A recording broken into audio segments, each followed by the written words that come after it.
नमस्कार सगळ्यांना. तुम्ही इथे बघू शकता नाश्त्यासाठी मी छान असे मस्तपैकी पोहे बनवले. एकीकडे चहा देखील उकळलेला आहे. त्याचबरोबर साईचं भांडं छोटंसं घेतलं होतं, ह्यावेळेस ते भरलं. तर म्हटलं चला तूप कढवून घेऊ, तर तूप देखील कढवलं आहे. गिलक्याच्या भाजीला मी स्वतःच तेल जरा कमी वापरलं, आपल्या हेल्थसाठी चांगलं नसतं असं हे तेल. मस्तपैकी मुगाची डाळ घालून शेपूची भाजी केली आणि ज्वारीच्या इथे 2-3 भाकरी देखील केल्या. आणि आता आम्ही hello everyone, good afternoon all. आपल्या सुपर मॉम या यूट्यूब चॅनलवर तुमच्या सगळ्यांचं अगदी मनापासून स्वागत. आणि आत्ता दुपारचे 3 वाजलेले आहेत. आज आहे 30 जून आणि डे कुठला आहे? आज मंगळवार आहे. आणि आता मी इंडियन ड्रेस वेअर केला, कारण की आम्ही कामाकाजी आमच्या कामासाठी सिन्नरला जात आहोत. ॲक्च्युली उद्या पण जावं लागणार आहे, तर परंतु आजही जाणं गरजेचं होतं. उद्या अक्काच्या सासूबाईंचं वर्षश्राद्ध आहे, त्यासाठी उद्या जावं लागेल. तर चला, लिफ्ट आलेली आहे, बाय बाय.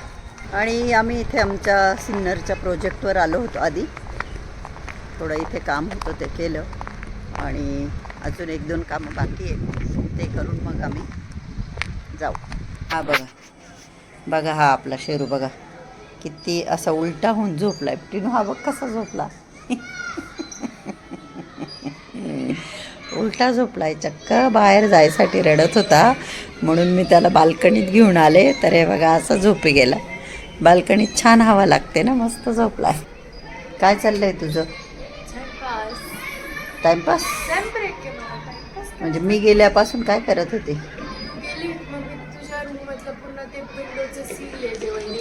हां,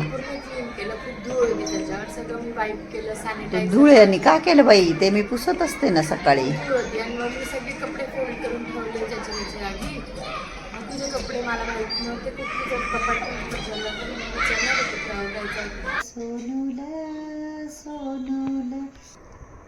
चल आपण तसंच ठेव. This is my mom's third baby. आणि रोजप्रमाणे आजही रात्रीचे 12 वाजायला 10 मिनटं कमी आहे आणि मी अजूनही जागी आहे. आता माझ्या डोळ्यांवरती थोडीशी झोप दिसते, कारण की मी आता झोपायचा विचार करते. तर सिन्नरवरून जाऊन आल्यानंतर मी विशेष काही केलं नाही. स्वयंपाक केला, फक्त जेवण केलं आणि बस आपलं रेग्युलर जे काम असतं तेही. आणि मी दुपारी अंडी खाल्ली होती उकडलेली, त्याच्यामुळे मी संध्याकाळी काही वाचन वगैरे केलं नाही. शेरूला खाली घेऊन गेले आणि आत्ता मी झोपते. Bye bye, good night, see you tomorrow morning. मी इथे बसली म्हणून शेरू इथे झोपलाय.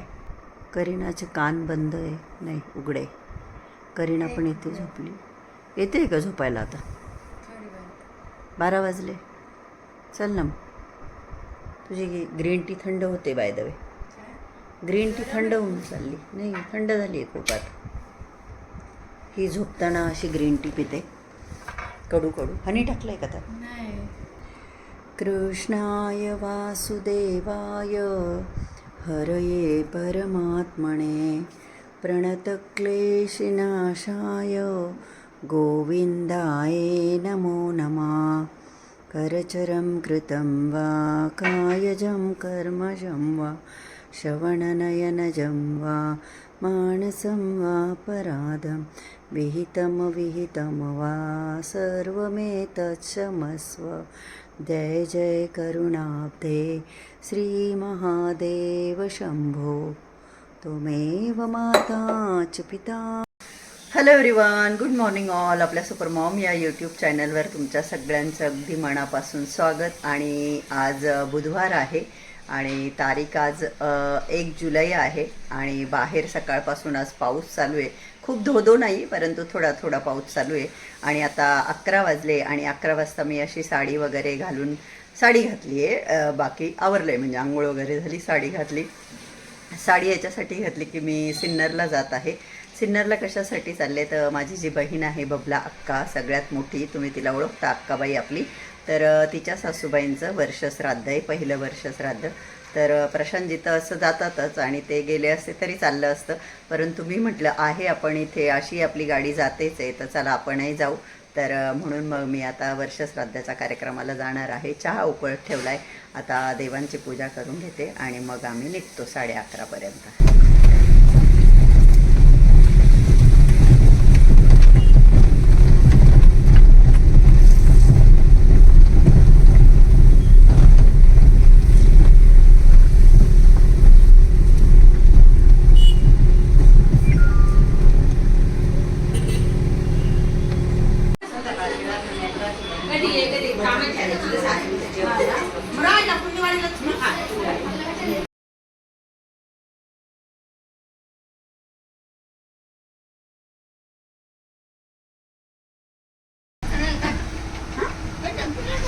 गो बाई आता दुसरी गेली तिथे पाठची ती आता गेली काय पंढरपूरला जाऊ. परवा गेली तिथे आता म्हातारी झाले.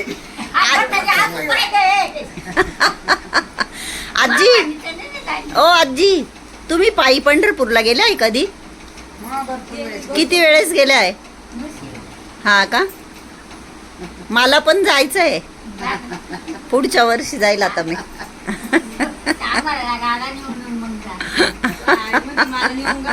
नाही ना आज तुम्हाला तुमचं वय नाही सांगता येणार ना 90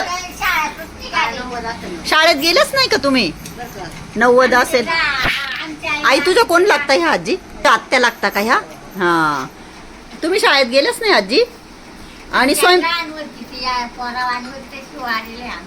तुमच्या आई हो का हो का हो का आणि तुमच्या घरी स्वयंपाक कोण करतं तुमच्या घरी स्वयंपाक तुम्हीच करता का हो का अरे वा बघा 90 वर्षाच्या आजी किती कडक आहे आणि स्वतः स्वयंपाक करता आपण 90 मध्ये अशा राहू ग शारदा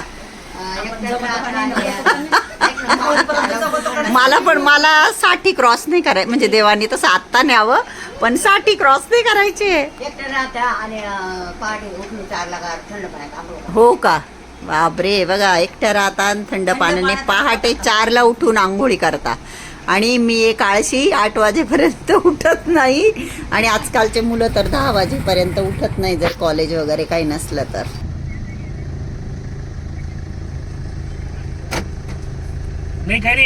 आम्ही वर्ष श्राद्धाचा कार्यक्रम आटोपल्यानंतर अक्काची मुलगी प्रिया तिचे सासरे मागे त्यांना देवाज्ञा झाली बघा 3-4 दिवसापूर्वी आज 4था दिवस आहे तिथे आलो होतो दारावर गावाकडे कशी पद्धत असते जे जवळचे नातेवाईक असताना ते दारावर भाकरी घेऊन जायचं असं म्हणता जेवण घेऊन येतं बेसिकली काही पण भाजी आणि पोळ्या तर आता आम्ही लांब राहतो लांबचे लोक चहा साखर नेतात आता ती जिकडच्या तिकडच्या गावाची प्रथा आहे इकडे तशी पद्धत आहे मग जशी पद्धत आहे ती आपण फॉलो केली पाहिजे मग मी साखर चहाचा पुडा साखर घेतली आणि ती घेऊन गेलो दारावरती आणि बसलो तिथं जरा वेळ आणि आता निघालो घरी जायला करीना घरी एकटीच आहे काल पण मी सिन्नरला आले आईजही सिन्नरला आले मी आता म्हणजे रस्त्याने चाललो होतो प्रशांतजींना काही महत्त्वाचे कॉल आले आणि ते खूप लॉंग कॉल चालला होता म्हणून मग ते सिन्नरमध्ये जे गव्हर्नमेंटचं रेस्ट हाऊस आहे ना तिथे त्यांनी गाडी आत घातली आणि ते गाडीमध्ये कॉलवर बोलताय कारण आमच्या गाडीचा AC चालत नाही आहे तर मला गाडीमध्ये बसून इतकं गरम झालं तर मी गाडीच्या बाहेर उतरली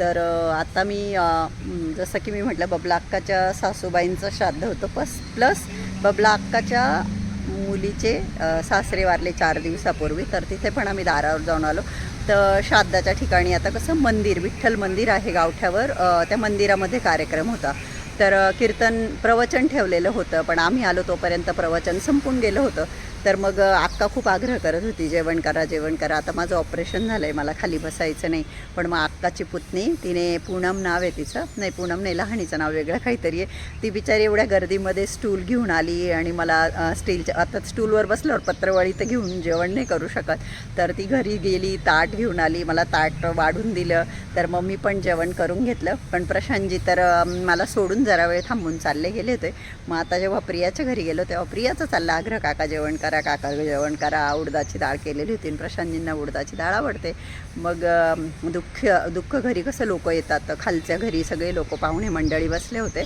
मग आम्ही तिच्या सासूबाईंजवळच बसलो त्या सगळं सांगत होत्या दादांचं कसं झालं काय झालं वगैरे मग वरती घेऊन गेली प्रिया आम्हाला प्रशांतजींनी मग मस्तपैकी बाजरीची भाकरी उडदाची डाळ चुरून खाल्ली जे की त्यांना खूप आवडतं आणि आता पुष्कळ 2-3 वाजत आले आता आम्ही निघालो आहे घरी जायला तर इतकं छान इथे हिरवी मस्त झाडी आणि मोकळी हवा होती म्हणून मी गाडीच्या खाली उतरून गेली तर अशा दुःख ठिकाणी गेलं तरी पण सुद्धा कोणी असं कॉम्प्लिमेंट देतं म्हणजे प्रियाच्या नंदेनेच की तुमचं एज काय म्हणे मी सांगितलं 50 रनिंग आहे तुमच्याकडे बघून वाटत नाही अजून 1-2 जणे कोणी म्हणणार नाही म्हणजे आपल्याला बायका म्हटलं की आपल्याला आपली कोणी तारीफ केली तर आवडतंच नाही का कोणी पण म्हटलं तर छानच वाटतं तर मग जेव्हा जसं असं कोणी तारीफ करतं तर छानच वाटतं आणि वाटतं मला स्वतःलाही फील होतं एजिंग साईन त्या दिसणारच आणि त्या दिसतीलच नॅचरल आहे परंतु खूपदा मला असे कॉम्प्लिमेंट मिळतात खरोखर की वाटत नाही बा तुला एवढ्याले मोठाले मुलं आहे असं मी जेव्हा सांगते की माझा मुलगा सिव्हिल इंजिनियर झाला आहे आणि मुलगी पण आता 1 वर्षात तिचंही कंप्लीट होईल BBA LLB. तर तेव्हा कुणी असं कॉम्प्लिमेंट केलं की तुम्हाला एवढे मुलं आहे वाटत नाही असं, तर छान वाटतं. तर दुःखाघरी आलो पण तरी पण मला 3-4 बायकांनी कॉम्प्लिमेंट दिले. मग आपल्याला कसं कॉम्प्लिमेंट मिळाला की आपण काय म्हणतो, मेरा आज का दिन बन गया, तसंच काही. तर आज मी असे या पद्धतीने साधी सिंपल साडी घालून आले होते. चला ते बघा, प्रशांतजींचा आवाज तुम्हाला ऐकू येत असेल. त्यांचं फोनवर बोलणं झालं की मग आम्ही निघू. सिन्नरमधले आमचे कामं झालेले आहे. आता इथून मागे आम्ही कसं लांब राहत होतो, काही अशा घटनाही घडल्या तर येणं होत नव्हतं. पण आता आणेशाजवळ आलो आहे आणि लकीली प्रशांतजींचं कामही चालू असतं सिन्नरला. आणि काम नसतंही तरी पण नाशिक रोडवरून सिन्नर काय हार्डली 20 मिनिटाचा रस्ता आहे. तर मग म्हणता ना, एक वेळेस सुखाच्या याच्यात जाऊ नये पण दुःखाच्या याला जा. आमच्या इकडे म्हण एक, जावा मरणादारी का तोरणादारी. तर मग आता अशा घटना घडल्यानंतर यायला जायलाच पाहिजे नाही का. एखाद्या वेळेस लग्न कार्याला नाही आलं ते एक वेळेस चालेल, पण असं काही दुःखी घटना घडल्यानंतर यायला पाहिजे. तर त्यासाठी आज आम्ही आलेलो होतो. आता ते बघा गाडी, प्रशांतजींचं फोनवर बोलून झालं की मग निघू आम्ही घरी जायला. आम्ही आता ऑलमोस्ट आमच्या घराच्या जवळ पोहोचलो आहे, परंतु प्रशांतजींनी इथे गॅरेजला गाडी दिली आहे. तर त्याच्यामुळे आम्ही गॅरेजवाल्या भाऊंनी गाडीचं काम अजून सुरू केलं नाही. जाताना पण आम्ही त्यांच्याशी बोललो होतो. ते बोलले हो पोरं आले की लगेच गाडी घेतो. आम्ही जाऊनही आलो, 2-3 तास झाले, पण अजूनही त्यांनी गाडी काही कामाला घेतली नाही. म्हणून प्रशांतजी इथे थांबले आणि आता त्यांना विचारायला गेले काय माझ्या गाडीचं काम करणार आहे की नाही असं. प्रशांतजींची डॉक्टरांकडे अपॉइंटमेंट घेतली आहे. आता त्यांचं 2020 की 21मध्ये हार्ट अटॅक आला होता प्रशांतजींना. तर आता बरेच दिवस झाले आम्ही कार्डिओलॉजिस्टचं ओपिनियनच घेतलेलं नाही आहे. तर म्हणून त्यांना थोडा त्रास होतो आहे चेस्टमध्ये. तर म्हणून कार्डिओलॉजिस्टची अपॉइंटमेंट घेतली, डॉक्टर सूर्यवंशी म्हणून. आम्ही ज्यावेळेस नाशिकला राहत होतो ना ड्रीम सिटीमध्ये, तेव्हा ड्रीम सिटीमध्ये डॉक्टर सूर्यवंशी म्हणून होते आणि त्यांच्याकडे प्रशांतजींची ट्रीटमेंट होती. तर आज त्यांचीच अपॉइंटमेंट घेतली. त्यांच्या 3च वाजलेले आहेत. अपॉइंटमेंट 4 वाजेची आहे आणि पुढे जायचं आहे, आमच्या घरापासून पुढे. म्हणून आम्ही आता घरी आलो. 1 तास रेस्ट करून मग 4ला, 3:45ला वगैरे निघू. आम्ही खालीच पार्किंगमध्येच आम्ही शर्टचे बटणं काढायला सुरुवात करतो बरं का. आपल्या शेरू महाराजचं फूड आलेलं आहे. यात वेट फूड आहे ते चिकनचं आणि यात ड्राय फूडचं आहे ते पण चिकनचं. फ्रीजमध्ये जाणं बंद केलं होतं त्यांनी, परत तो रडायला लागला का? त्याची नख ते बघ स्क्रॅच करतोय तो फ्रीज. आणि आम्ही सिन्नरवरून जाऊन आलो. तर आमच्या घराच्या पुढे आम्हाला जायचं होतं. मी म्हटलं चला डायरेक्ट जाऊ. तेव्हा पवार साहेब बोलले आत्ताशी 3च वाजले आणि आता येऊन अजून 3:45 वाजले बघ ना. माझ्या मोबाईलमध्ये 3:30ला 1 मिनटं कमी आहे. पण चला आता आम्ही येऊन पडले, मी थोडं 10-15 मिनटं. आता निघतो आम्ही हॉस्पिटलला जायला. तर नाशिकमध्ये चांडक सर्कलवर डॉक्टर सुरेश सूर्यवंशी यांचं हार्ट केअर हॉस्पिटल आहे. इथे तुम्ही बघू शकता त्यांना बरेचसे सर्टिफिकेट भेटलेले आहे. इवन बऱ्याच TV चॅनलवर त्यांचे इंटरव्ह्यू देखील झालेले आहेत. तर ज्या वेळेस 2010 ते 2017 आम्ही नाशिकलाच ड्रीम सिटीमध्ये राहत होतो, त्यावेळेस डॉक्टर देखील तिथेच राहायला होते आणि आपले प्रशांतजी तेव्हापासून त्यांचे पेशंट आहेत.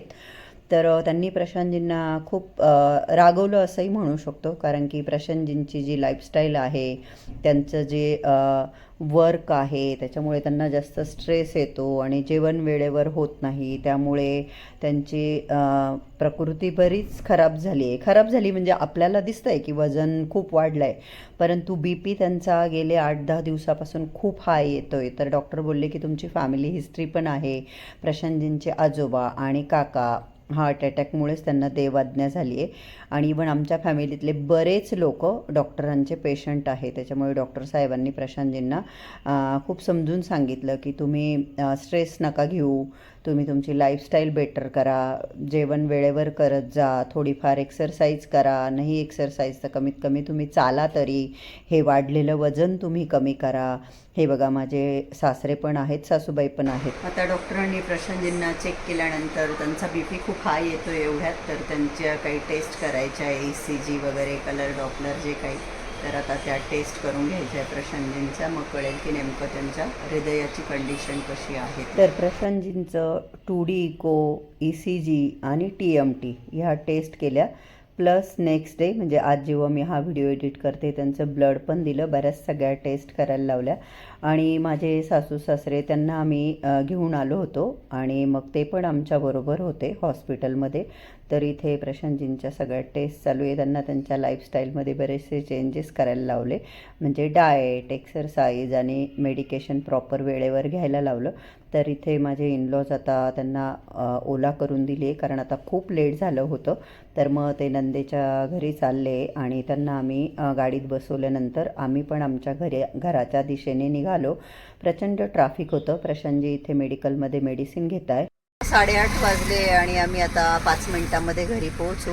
आधी ज्या गॅरेजवर आम्ही थांबलो होतो, जे की आमच्या घराच्या अगदी जवळ आहे, तिथे दुसरी गाडी कामाला टाकली. परत तिथेच थांबलो, कारण की अजूनही तिचं काम करताना माणसं दिसत नाही. तर मला प्रचंड माझं डोकं दुखायला लागलं आणि पाय पण दुखायला लागला केव्हाची गाडीमध्ये बसली मी. खूप ट्रॅफिक, नाशिकची परिस्थितीसुद्धा फार वाईट झाली, प्रचंड ट्रॅफिक. तर करीनाला फोन केला आहे की तू कणिक भिजून पोळ्या कर म्हटलं, अंडे बॉईल करून ठेव, मसाला आहे फ्रीजमध्ये. तर आता प्रशांतजींना अंडा करी देईल आणि मी पण अंडी वगैरे खाईल. तर आजच्या व्हिडिओचा एंड मी इथे करते. कसा वाटला तुम्हाला व्हिडिओ? आवडला का? व्हिडिओ आवडला असेल तर व्हिडिओला लाईक करा. चॅनलला अजून सबस्क्राईब केलं नसेल तर प्लीज सबस्क्राईब करा. आजचा हा व्हिडिओ बघितल्याबद्दल तुम्हा सगळ्यांचे मनापासून खूप खूप धन्यवाद. Thank you so much. Love you all. Bye bye. Take care. Good night.